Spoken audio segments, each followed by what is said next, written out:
What's up, party people? Today I'm going to teach you something new.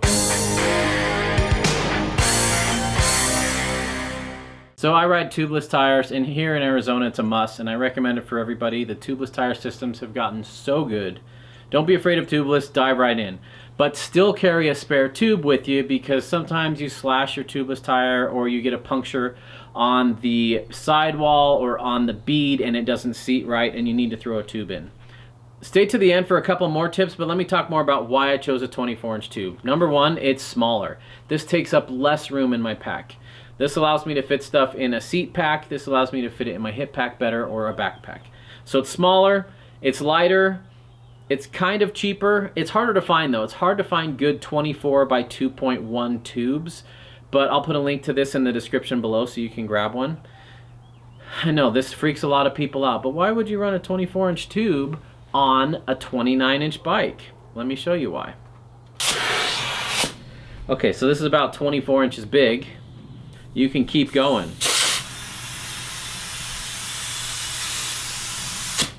I feel like I could make a little balloon animal out of this. Remember, this is a 24-inch tube. This is a 29 by 2.6 tire. The 24-inch tube is larger. The tire's going to confine the tube, and it's just going to expand to wherever the tire is, and it will fill it out. Once when I was working at a shop in 1999, it was a long day and we were bored to death. There were no customers. All the repairs were done. So we decided to do an experiment and pump up a 26-inch tube and see when it broke. It got over 80 PSI and over 7 feet tall and about this big around, and we just kept pumping away, and then all of a sudden, it sounded like a stick of dynamite. It exploded and all the neighbors came rushing to see what happened. They thought it was a gunshot. We were rolling on the floor because we were laughing so hard. We could not stop laughing. It really surprised us. But these tubes get huge, and when you've got a tire in there confining the shape of it, it will fill out to the shape of the tire. I've seen people like worrying about, what if I have a 27.5 tube? Will it still work in a 29? Absolutely. Get a 24-inch tube. They're smaller, they are lighter, they take up less room in your pack, and you can see they will definitely expand. And when you put a tube in, the goal is to get home. You're not going to keep riding 10 more rides with the tube in there. It's an emergency measure to get you home, and this will definitely do that. 2 more tips. I know it's cool to roll up your tube and stash it on your frame so you don't have to carry it in a pack. Be very careful doing this. Make sure, A, it's out of the sun. Rubber has oil in it, and it needs that oil to stay pliable and flexible and stretch and not crack. The sun dries out those oils, so do not let it sit in the sun with a tube strapped on there.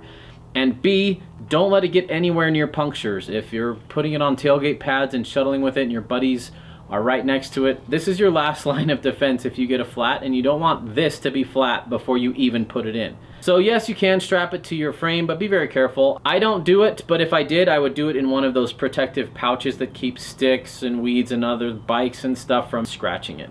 So take care of your tube and it will take care of you.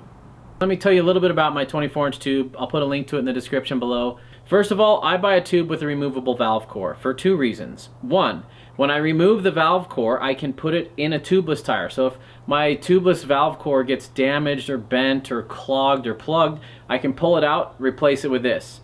Number 2, so I can put sealant in the tube if I need to. When I get a flat and I have to put a tube in, I run my hand all inside the tire to make sure there's no thorns or stickers pointing in that will pop this.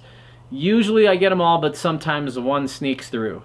So when I inflate this, put my new tube in, it pops, and then I can't even ride out on that. By having a removable valve core, I can actually pull the valve core out of the tube, put sealant inside the tube, which I always carry a small bottle of sealant, put the core back in, pump it back up, and the sealant will plug those mini punctures from there, and you'll still get home. Another tip is to always carry a Presta Schrader adapter. That means if you get stuck and your pump breaks or something and you have to go to a gas station, you can still pump it up. And another tip, a lot of these Presta Schrader adapters are actually made a little too long. I cut mine down 1/2 centimeter because then the tip of the valve stem actuates in the chuck better. If you've ever used these before, sometimes you have to get them just right to get air in.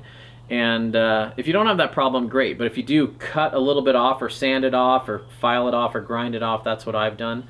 And you can leave this on your tube so you always have it. It's tiny, it weighs nothing, it's good insurance to have. If you learned something, give this a thumbs up and subscribe, and consider becoming a patron, because my patrons make this possible. This is not my day job yet. I would love to make it my day job, but I need a strong Patreon community to be able to leave my job and make more of these videos more frequently.